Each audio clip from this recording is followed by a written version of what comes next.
I consider myself, like many oddlings, to be a well-read fountain of historical fact, minutiae, and obscure pieces of information that can be pulled out at a moment's notice to enliven any conversation, particularly to avoid discussing income tax brackets or TPS reports. Thank you, Lindberg. So it was shocking to realize that I was so completely ignorant of an event that created our modern world, that at the time was known by everyone across the globe, but today has been stripped of most of its context. How did we lose public awareness of the Orteig Prize? What is the Orteig Prize? That's it. The Orteig Prize was a $25,000 reward, which is equivalent to $391,000 today, offered in May 22nd, 1919 by New York hotel owner Raymond Orteig to the first Allied aviator to fly nonstop from New York to Paris, or vice versa. The offer was made in a very short letter to the president of the Aero Club of America, and I quote, "Gentlemen, as a stimulus to the courageous aviators, I desire to offer, through the auspices and regulations of the Aero Club of America, a prize of $25,000 to the first aviator of any Allied country crossing the Atlantic in one flight from Paris to New York or New York to Paris. All other details in your care. Yours very sincerely, Raymond Orteig." That's it. The Aero Club reported to Orteig, confirming his offer 3 days later, and they set up a formal structure to administer the competition. On offer for 5 years, the goal of the prize was beyond the capacity of the aircraft at the time, and the prize attracted no competitors. After its original term had expired, Orteig reissued the prize on June 1st, 1925, by depositing $25,000 in. I apologize, I can't figure out how to scroll my notes. He deposited $25,000. Click on it. Aha. Ooh, technology. In negotiable securities, science, at the Bryant Bank, with the awarding put under the control of a 7-member board of trustees. Don't worry, you're never going to hear about these people again. Ignore the 7-member board of trustees. But by then, the state of aviation technology had advanced to the point that it was possible for competitors to vie for this prize.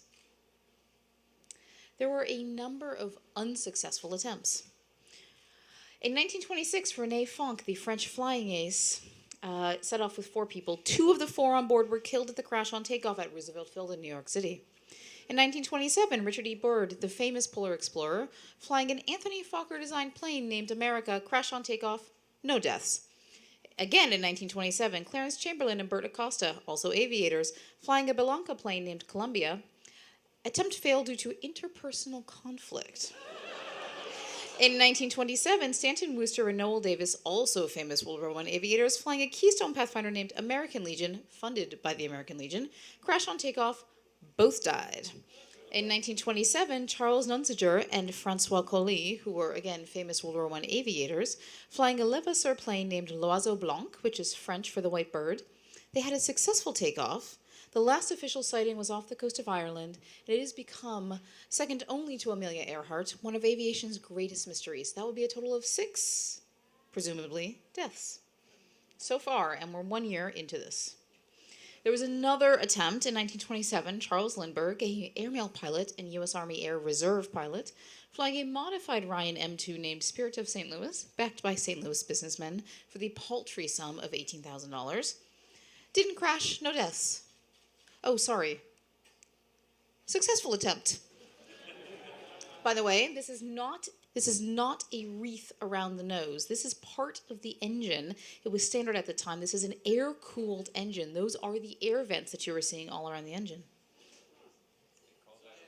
Science. Yes, science. Sure. So these other teams, all of whom failed, were made up of experienced airmen who'd all been fighter pilots in World War I in these dogfights, Snoopy versus the Red Baron, etc. And Lindbergh was considerably younger than the rest. Who is this Charles Lindbergh? He'd gotten his experience as a barnstormer, those were early airplane stunt performers, in Nebraska and across the American West, during which he was his own mechanic because there weren't mechanics available, before joining the United States Army Air Service. The Air Force doesn't exist yet, for a year of training and flights in 1924. He joined a class of 104 members. He graduated top of the 18 students who made it through the training. When he graduated, in 1926, the Army didn't need any more active service pilots, so he took a job as an airmail pilot. He was the first pilot on his routes. He went back and forth. It was a big deal. But he stayed on as a reserve officer pilot. He spent a year as the airmail pilot, and then he left in 1927 to go to San Diego, of all places, to help design the Spirit of St. Louis in order to attempt the Orteig Prize. Lindberg was quoted as saying, "What kind of man would live where there is no danger? I don't believe in taking foolish chances, but nothing can be accomplished by not taking a chance at all." Financing this operation of the historic flight was a challenge due to Lindbergh's obscurity, but two St. Louis businessmen eventually obtained a bank loan, and Lindberg contributed some of his own money from his salary as an airmail pilot. The group tried to buy an off-the-peg monoplane from a number of airline companies, but they all insisted on selecting the pilot as a condition of sale. Since this was Lindbergh's attempt, not the businessman's, he said no. Finally, the much smaller Ryan Aircraft Company of San Diego agreed to design and build a custom monoplane for $10,580.00, which included the engine, and on February 25th, a deal was formally closed. Donald A. Hall, who we see here, was the designer, along with Lindberg. And that is just a photo of him at work designing the Spirit of St. Louis. It's not staged. So the plane was dubbed the Spirit of St. Louis because the businessmen were from St. Louis, and the fabric covered single engine Ryan NYP, short for New York Paris, high wing monoplane with an experimental California Aviation Board registration of NX211, was designed jointly by Lindberg and Ryan's chief engineer Donald A. Hall from the previous slide. The Spirit flew for the first time just 2 months later, and after a series of test flights, which we see in this photo, Lindberg took off from San Diego on May 10th. He went first to St. Louis, then on to Roosevelt Field on New York's Long Island, where all those other people had died in the previous attempts.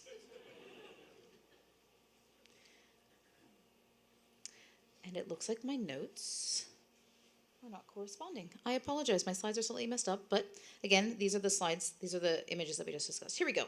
Aha! Lindberg pursued a risky strategy for the competition. Instead of using a tri-motor plane like all the other attempts, as favored by the other groups, he decided on a single-engine aircraft. The decision allowed him to save weight and carry extra fuel as a reserve for detours and emergencies. He also decided to fly the aircraft solo to avoid those pesky interpersonal conflicts that had stopped Chamberlain and Acosta. Relationships!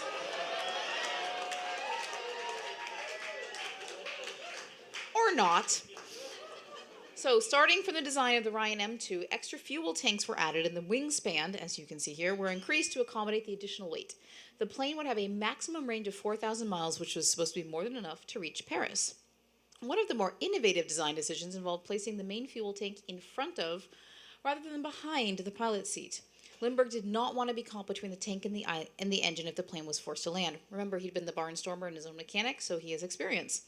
But this configuration also meant that Lindberg would not be able to see directly ahead as he flew because he's sitting behind the fuel tank. And you can see the fuel tank in this photo. It takes up the entire fuselage. If needed, he would use a periscope which was attached to the plane's left side to see what was in front of him. In his efforts to pare down the plane's weight, Lindberg considered every detail. Any item that was considered too heavy or unnecessary was left behind.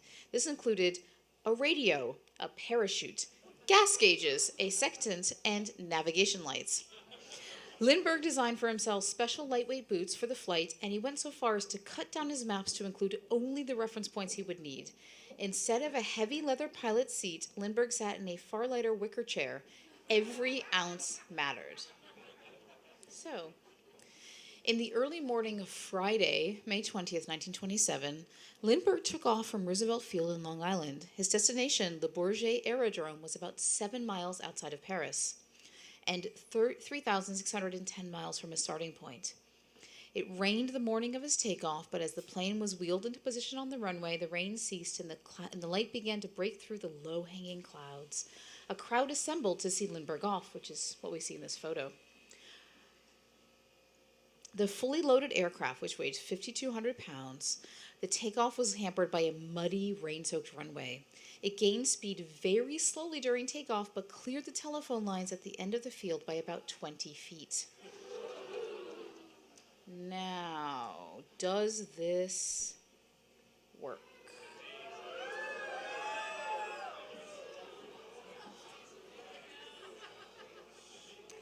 that is the actual footage of his takeoff on this flight.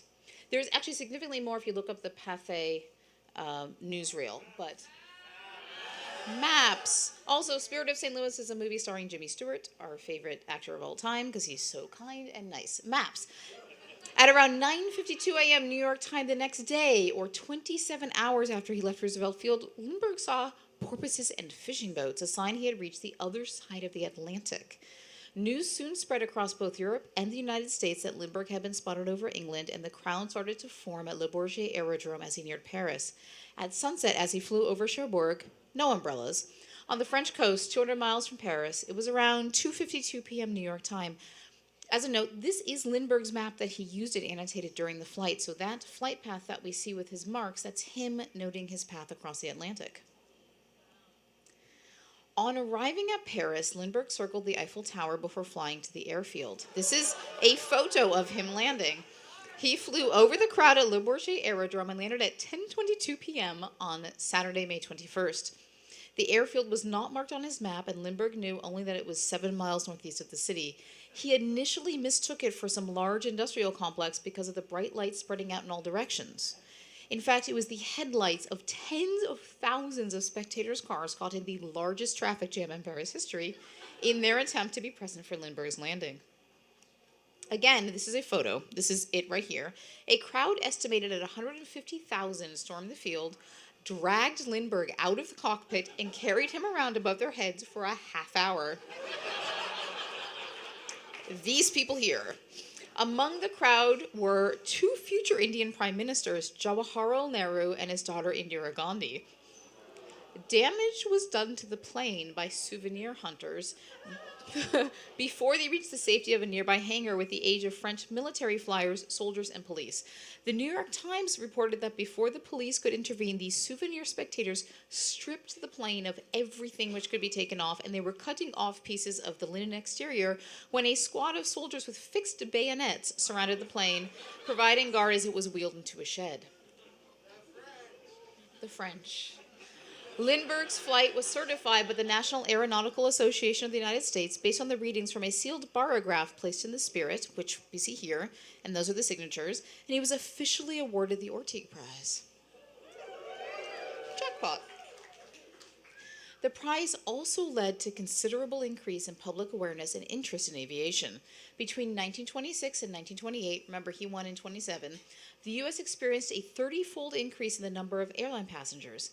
Lindbergh's historic flight also led to a 300% increase in applications for pilots' licenses and a 400% increase in the number of licensed aircraft in the United States in the space of 1 year in 1927. To top it off, the Spirit of St. Louis was personally viewed by 300 million Americans within 1 year of Lindbergh claiming the prize during his victory tour throughout the U.S. The winner of the 1930 Best Woman Aviator of the Year award, Eleanor Smith Sullivan, said that before Lindbergh's flight, people seem to think that we, aviators, were from outer space or something. But after Charles Lindbergh's flight, we could do no wrong. It's hard to describe the impact Lindbergh had on people. Even the first walk on the moon doesn't come close. The 20s was still such an innocent time, and people were so religious. I think they felt like this man was sent by God to do this. And it changed aviation forever because all of a sudden the Wall Streeters were banging on doors looking for airplanes to invest in. We'd been standing on our heads trying to get them to notice us, but after Lindbergh, suddenly everyone wanted to fly, and there weren't enough planes to carry them. For a while, Lindbergh was the belle of the ball. Everywhere he went, people adored him. And then came the sad case of the Lindbergh baby, and he moved to Europe for a few years to escape the American press. Various countries gave him medals of valor, including the one personally presented to him by Hermann Goering per Hitler's wishes in 1938. Charles joined the American First Isolationists in 1938, making public statements in support of isolationist policies, very questionable pro-Nazi statements, and statements in support of, quote, the white race, to the point that FDR stripped him of his officer's commission, effectively removing him from all U.S. military service. At the same time, when Lindbergh visited Germany multiple times between 36 and 38, he reported back to the U.S. military on German planes and aviation. It's not clear whether he thought it was like a friendly discussion or if he was actually reporting back or he just liked to talk about airplanes. But General Henry H. Arnold, the only U.S. Air Force general to ever hold a 5-star rank, wrote in his biography, "Nobody gave us as much useful information about Hitler's Air Force until Lindberg came home in 1939. When he tried to join up after Pearl Harbor, he was denied, and he flew aircraft as a civilian consultant in the Pacific Theater for all of World War II. Immediately after the war, he spent 2 months touring Germany and visiting concentration camps and seeing the devastation of Paris. In 1946, he published the book On Flight and Life, where he expressed his completely changed views and his thesis that the development of technology must be viewed through its effects on humanity, and issued an impassioned warning against the dangers of scientific materialism and the powers of technology. Bad science. He also completely reversed his isolationist views and argued that the U.S. needed to stay involved in post-war Europe, and that, having been a major force in the war, America could not then abandon Europe post-victory. In 1954, Dwight Eisenhower allowed Lindbergh to be recommissioned in the Air Force Reserves, but his reputation has always remained tarnished, not unfairly. To members of a certain generation, he will always be known as Lindbergh the Nazi, and to this day, people keep rediscovering his sordid past. The most recent op-ed that I discovered denouncing him is from December 2022, which is 3 months ago. And that's also the same date as the latest letter I found asking that his bust be removed from Rockefeller Center due to his activities as a Nazi. In the 1960s, he became involved in conservation efforts and wrote widely published essays that raised significant awareness of nature conservation. He loved Hawaii and retired there, working to preserve natural areas until his death in 1974. Like Churchill and de Gaulle, we shouldn't forget a person's actions after their great victory. Their life does not stop at the moment of apotheosis. Once they have the public eye and public sway, their actions remain important. But unlike Churchill and de Gaulle, Lindbergh, when faced with the evidence that his beliefs were unequivocally wrong, did what most of us might not be able to. He admitted his failure, publicly acknowledged his wrong, and spent the rest of his life working to make the world a better place. He did so many things that we don't have time to cover. He designed a pilot's watch for Longines. He invented mid-air refueling. He created a glass perfusion pump that is the basis of the technology that we still use today that allows for modern heart and lung surgeries. And he raised awareness for and worked on nature conservation worldwide. He also had 3 simultaneous extramarital affairs while remaining happily married. And after learning about his life, I was completely unsurprised to read that his own daughter described him as, and I quote, absolutely Byzantine.